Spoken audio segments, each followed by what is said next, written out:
நமசிவாய வாழ்க, நாதன் தாழ் வாழ்க, இமைப்பொழுதும் எண்ணெஞ்சில் நீங்காதான் தாழ்வாழ்க. ஓம் நமசிவாய, ஓம் நமசிவாய, ஓம் நமசிவாய. குரு வாழ்க, குருவே துணை. அனைவருக்கும் வணக்கம். நான் உங்கள் டாக்டர் சங்கீதா ராம்குமார். ராகு கேது பெயர்ச்சி பலன்கள் 2026 எப்படி இருக்குது அப்படின்னு பார்க்கலாங்க. முதல்ல இது நாள் வரைக்கும் கடந்த 1.5 வருஷமாக கும்பத்தில் இருந்த ராகு பின்னோக்கி, எப்பயுமே ராகு கேதுக்கள் பாருங்கள் பின்னோக்கி நகரக்கூடிய கிரகம். அதனால் ராகு கும்பத்திலேருந்து ரிவர்ஸில் மகர ராசிக்கு வர்றார். இங்கே ஒரு 1.5 வருஷம் இருக்க போகிறார். அதே மாதிரி கேது கடந்த 1.5 வருஷமாக சிம்ம ராசியில் இருந்தால் இப்போ கொஞ்சம் ரிவர்ஸ் ஆகி கடக ராசிக்கு வர்றாரு. கடகத்தில் ஏற்கனவே குரு பகவான் இருக்கார். ஓகே, இந்த பயிற்சி ராகு கேது பயிற்சி என்ன தேதியில் நடக்குது அப்படின்னு சொல்லி பார்க்கலாம். இதில் வாக்கியப்படியும் திருக்கணிதப்படியும் தேதிகள் இந்த வருஷம் எப்பயும் போல் ஒரு வித்தியாசமாக வருது. ஓகே, முதல்ல திருக்கணிதப்படி கார்த்திகை மாதம் 19ஆம் தேதி, அதாவது 5/12/2026 அன்னைக்கு ராகுகேது பயிற்சி நடக்குதுங்க. இது எது வரைக்கும் ராகுகேது பயிற்சியானது இருக்குது, அந்த ராசிலேயே இருக்குது அப்படின்னு பார்த்தோம்னா 23/6/2028 வரைக்கும். ஓகே, வாக்கியப்படி எப்போ அப்படின்னு பார்த்தோம்னாங்க ஐப்பசி மாதம் 27ஆம் தேதி, அதாவது 13/11/2026 வெள்ளிக்கிழமை இந்த ராகுகேது பயிற்சி வாக்கியப்படி நடக்குது. ஓகே, இதில் மிகச்சிறப்பான ஒரு விஷயம் பார்த்தோம்னா இந்த ராகு கேது பயிற்சியில் இருக்குது. குறிப்பாக கேது நீர்ராசியான கடகத்தில் ஏற்கனவே உச்சம் பெற்ற குருவோடு இணைய போகிறார். அதாவது குரு கேது சேர்க்கை. இந்த குரு கேது சேர்க்கை நிறைய ராசிகளுக்கு அற்புதமான பலனை தரப்போகுதுங்க. ஞானக்காரகன் கேது, அவர் தனக்காரகன் குருவோடு இணையிறது ஒரு கோடீஸ்வர யோகத்தையும் ஞானம் அப்படிங்கிற ஒரு அதிசயமான விஷயங்களையும் 12 ராசிகளுக்கும் தரப்போகிறாங்க. ஒவ்வொரு ராசிக்கும் எப்படி இருக்குது அப்படிங்கிறத நம்ம வரிசையாக பார்ப்போம். சிம்மராசிக்காரங்களுக்கு இந்த ராகு கேது பயிற்சி பலன்கள் எப்படி இருக்குன்னு சொல்லி பார்க்கலாங்க. இது நாள் வரைக்கும் உங்களுக்கு ராகு 7ஆம் இடத்துல இருந்து கணவன் மனைவிக்குள்ள சண்டை, பிஸ்னஸ் பார்ட்னர்ஸோட பிரச்சனை, ரோட்டில் போயிட்டுருக்கிறேன் எவனோ ஒருத்தன் அவனா சண்டைக்கு வரான், அவனா மோதிட்டு அவனா சண்டைக்கு வரான், இந்த மாதிரி ஒரு ஏகப்பட்ட பிரச்சனைகளை இந்த சிம்மராசிக்காரங்க சந்திச்சுட்டு வந்துருந்துருப்பாங்க. இப்போ ராகு ரொம்ப ஃபேவரபுளான இடமான 6ஆம் இடத்துக்கு போகிறாருங்க. அப்போ உங்களுக்கு இவ்வளோ நாள் இருந்த ஒரு கஷ்டம், அதாவது சிம்மராசிக்காரங்களுக்கு பாருங்கள் நிஜமாலுமே அஷ்டம சனி ஏகப்பட்ட தொந்தரவு. குரு நல்லா இருக்காரா அப்படின்னா நல்லா இருந்த லாபஸ்தானத்தில் இருந்து குருவும் அவரும் போய் 12ஆம் இடமான விரைஸ்தானத்துக்கு போயிட்டார். அப்போ ஏகப்பட்ட கண்மூடித்தனமாக பணம் செலவாயிட்டு இருக்குது, எல்லாமே பிரச்சனையாக இருக்குது அப்படின்னு இருக்கவங்களுக்கு அப்பாடா அப்படிங்கிற மாதிரியான ஒரு ஆறுதலை உங்களுக்கு 6க்கு வரப்போகிற ராகு உங்களுக்கு கொடுக்க போகிறாருங்க. அடுத்து கேது பகவானை பொறுத்த வரைக்குங்க உங்களுக்கு ராசியிலேயே இருந்துட்டு ஒரு டென்ஷன், ஒரு விதமான குழப்பத்தை, ஒரு முடிவு எடுக்க முடியாத ஒரு அமைப்பை கொடுத்துருந்தார். அது இப்போ 12ஆம் இடத்துக்கு போகிறாருங்க. ஓகே, இப்போ இந்த கிரகநிலைகள் உங்களுக்கு என்ன மாதிரியான பலனை கொடுக்க போகுது? ராகு உங்களுக்கு என்ன மாதிரியான பாசிட்டிவை கொடுக்க போகிறா, என்ன மாதிரியான நெகட்டிவை கொடுக்க போகிறா? ராகுவால் இந்த சமயம் உங்களுக்கு நெகட்டிவ் கம்மி தாங்க, பாசிட்டிவ் சூப்பராக இருக்குது. சரி, என்ன மாதிரியான பாசிட்டிவ் அப்படின்னு பார்த்தோம்னா முக்கியமாக பண வரவு உங்களுக்கு நல்லா இருக்குங்க. உத்தியோகத்தில் ஒரு ப்ரமோஷன் உங்களுக்கு சூப்பராக காத்துட்ருக்கு. எல்லா விதமான கஷ்டங்களும் உங்களுக்கு நீங்கி ஒரு நிம்மதி, அப்பாடா அப்படிங்கிற மாதிரியான ஒரு நிம்மதி உங்களுக்கு இப்போ கிடைக்க போகுதுங்க. நீங்கள் சிம்மராசிக்காரங்களுக்கு முக்கியமாக எதிரிகள் இருக்க மாட்டாங்க, ஏன்னா நீங்கள் எதிரிகளை ஜெயிச்சிருப்பீங்க. ஆனால் எதிரிகளுக்கூட பிள்ளைப்பூச்சிக்கெல்லாம் கொடுக்க முளைச்சிட்டா என்னடா பண்ணுறது அப்படிங்கிற மாதிரி ஒரு சின்ன சின்ன ஆளுங்களாம் கூட உங்களை எதிர்த்திருப்பாங்க. இப்போ அந்த நிலைமை மாறப்போகுது. எதிரிகளை நீங்கள் பழையபடி ஜெயிக்கக்கூடிய ஒரு ஆற்றல் உங்களுக்கு இப்போ வரக்க போகுதுங்க. உங்களோட புத்தி சாதுரியத்தினால நிறைய விஷயங்களை இப்போ நீங்கள் சாதிச்சுக்க போகிறீங்க. சொந்த ஊரில் உங்களுக்கு பேர் புகழ் இதெல்லாம் கிடைக்க போகுதுங்க. போட்டித் தேர்வுகள் எழுதி நிறைய 1/2 மார்க்கில் போச்சு, 1 மார்க்கில் போச்சுன்னு கஷ்டப்பட்டுட்டு இருந்த இந்த சிம்மராசி மாணவர்களுக்கு ஒரு உத்தியோகத்துக்காக போட்டித் தேர்வு எழுதினவங்களுக்கு, இல்லை என்னோட உயர்கல்விக்காக நான் போட்டித் தேர்வு எழுதினேன், அப்படி எல்லாத்துக்குமே இப்போ உங்களுக்கு இப்போ சாதகமான ஒரு ரிசல்ட் அப்படிங்கிறது கிடைக்க போகுதுங்க. அரசாங்க உத்தியோகத்துக்காக காத்துட்டு இருந்தீங்கன்னா அதுலேயும் ஒரு நல்ல முன்னேற்றம் அப்படிங்கிறது இப்போ உங்களுக்கு சூப்பராக இருக்குங்க. கடன், நிறைய சிம்மராசிக்காரங்க கடன் ரொம்ப அதிகமாகிடுச்சு அப்படிங்கிற மாதிரி புலம்பிட்டு இருந்தாங்க. இப்போ அவங்களுக்கு அந்த கடன் அப்படிங்கிறது படிப்படியாக தீரப்போகுதுங்க. திடீர் பணவரவு ஒன்று வரும். இங்கே எப்பயோ யாருக்கிட்டேயோ கொடுத்து வச்சுருந்துருப்பீங்க, அவங்க தராமல் விட்டுருப்பாங்க. சரி, இந்த பணம் இனிமேல் வரவே வராதுன்னு நினச்சிருப்பீங்க. அவங்க கொண்டு இப்போ உங்களுக்கு வட்டியோட பணத்தை கொடுப்பாங்க. இதெல்லாம் ஒரு திடீர் பண வரவு தானுங்க. இந்த மாதிரி திடீர் பண வரவு உங்களுக்கு ஒரு அதிர்ஷ்டத்தை கொடுக்க போகுதுங்க. ரொம்ப ரொம்ப நாளாக ஏதாவது ஒரு கேஸ் நடந்துட்டே இருக்கு. அந்த கேஸ் எல்லாம் இப்ப உங்களுக்கு அற்புதமா சாதகமா முடிய போகுதுங்க. தாராளமா நீங்க தைரியமா இருக்கலாம் கேஸ் சம்பந்தப்பட்ட விஷயங்கள்ல.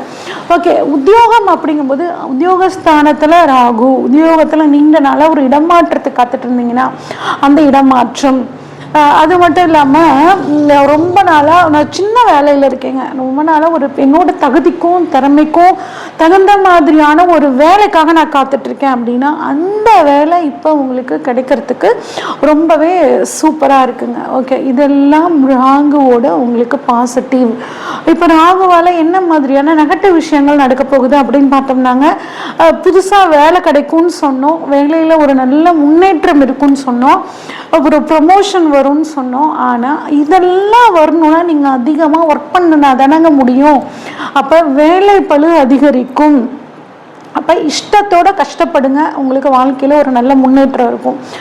ஆனால் நம்ம எவ்வளோ ஹார்ட் ஒர்க் பண்ணாலும் கொஞ்சம் உடலுக்கு ஓய்வுன்னு கொடுக்கணுங்க, அலட்சியப்படுத்தக்கூடாது. உடல் ஆரோக்கியத்துக்கு ஒரு இம்பார்ட்டன்ட் கொடுத்தே ஆகணும் நீங்கள் இந்த சமயத்தில்.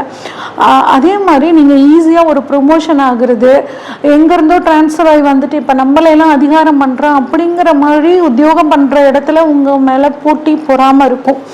அதனால உங்களுக்கு பேக்லேருந்து அவங்க வேலை செய்வாங்க. அதனால நீங்கள் தெளிவாக யார் யார் எப்படின்னு தெரிஞ்சுக்கிட்டு அவங்கக்கிட்ட ஆர்கியூமெண்ட் பண்ணுறத தவிர்த்துக்கோங்க. நீங்கள் உண்டு, உங்கள் வேலை உண்டு அப்படின்னு இருந்துட்டிங்கன்னா உங்களுக்கு எந்த விதமான நெகட்டிவும் இருக்காது.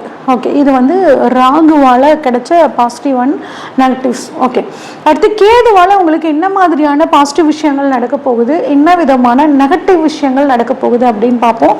கேது உங்களுக்கு 12ஆம் இடத்துல இருக்காருங்க. 12ஆம் இடத்தில் கேது இருக்கும்போது உங்களுக்கு விரயம் அப்படிங்கிறது கொஞ்சம் குறையுங்க. இந்த சமயத்தில் குருவும் சேர்ந்து இருக்கார். அப்போ ஆன்மீகம் சம்மந்தப்பட்ட விஷயங்கள் அதிக நாட்டம் உங்களுக்கு வரும். தான தர்மங்கள் இந்த சமயத்தில் நீங்கள் நிறைய பண்ணுறது ரொம்பவே சிறப்பு. எந்த அளவு தானம் பண்ணுறீங்களோ அந்த அளவுக்கு உங்களுக்கு விரயம் கட்டுக்குள்ளே வரும், பண வரவு நல்லா இருக்குங்க.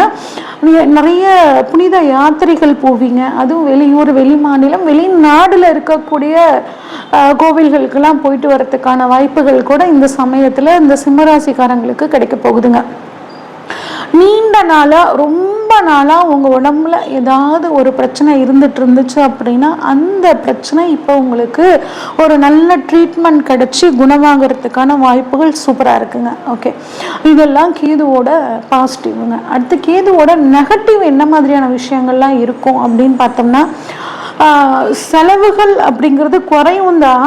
ஆனால் அந்த செலவுகளை கொஞ்சம் திட்டம் போட்டு பண்ணணும். தேவையற்ற செலவு பண்ணுறதை கொஞ்சம் தவிர்த்துக்கோங்க. தானத்துக்கு பண்ணுறதெல்லாம் சிறப்பு தான், ஆனால் தேவையில்லாமல் பண்ணுற செலவை மட்டும் கொஞ்சம் குறைச்சிக்கோங்க. தூக்கம் 12ல் கேது இருக்கும்போது தூக்கத்தில் கொஞ்சம் கை வைப்பாருங்க. கொஞ்சம் தூக்கம் ரொம்ப அவசியம் ஆரோக்கியத்துக்கு. கொஞ்சம் தூங்கி நல்லா ரெஸ்ட் எடுத்துக்கோங்க. ஒரு சிலருக்கு பாருங்கள், அஜீரணம் சம்மந்தப்பட்ட பிரச்சனைகள் வரலாம், வயிறு சம்மந்தப்பட்ட பிரச்சனைகள் வரலாம். அதனால கொஞ்சம் முன்னாடியே அசால்ட்டாக இருக்காமல் நீங்களா சுய மருத்துவம் பார்த்துக்காம டாக்டர்கிட்ட போயிட்டு செக் பண்ணி டேப்லெட் எடுத்துக்கிறது ரொம்ப நல்லதுங்க.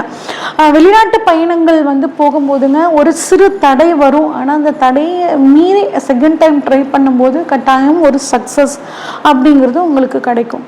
ஓகே, அடுத்து ராகு 6ஆம் இடத்துல இருந்து 4ஆம் இடத்தையும் 8ஆம் இடத்தையும் பார்க்குறார். அப்போ இந்த பார்வை என்ன விதமான பலன்களை கொடுக்கும் அப்படின்னு பார்த்தோம்னாங்க, 4ஆம் இடம் அப்படிங்கிறது நமக்கு வீடு, வண்டி, வாகனம், மனை இது வாங்கக்கூடிய யோகத்தை ராகு கொடுப்பார். சரி, இதுக்கு பணம் என்ன பண்ணுறது? 6ஆம் இடத்துல இருக்க ராகு லோன் மூலியமாக இந்த வீடு வண்டி வாகனங்கள் வாங்கிறதுக்கான ஒரு யோகத்தை கொடுப்பாரு.